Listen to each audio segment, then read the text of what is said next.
Hello everyone, এতিয়া মই পিন্ধি আহিছো সিম্পল এপত গল্পটা বহুতে সিম্পল বিচাৰি থাকে সো সিম্পলত বৰ ধুনিয়া গল্পটা আহিছে ওপৰত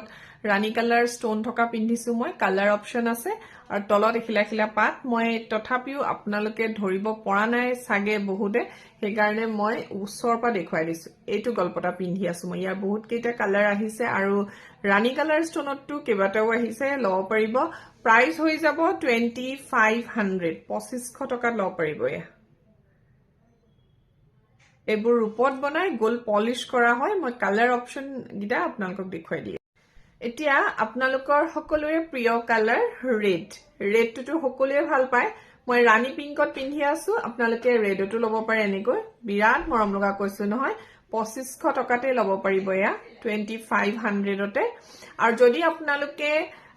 ৰানী pink and white mix up কে লয় এনেকৈ দেখুৱাই দিছো মই এক্সট্ৰাকে so rani pink to mix up কে লয় মানে rani pink and white stone এনেকৈ লব বিচাৰে তেতিয়াও এভেইলেবল আছে ইয়া rani pink and white stone আৰু যদি আপোনালোকে অকল হোৱাইটত লব বিচাৰে তেতিয়া হলে অকল হোৱাইটো এভেইলেবল আছে ইয়া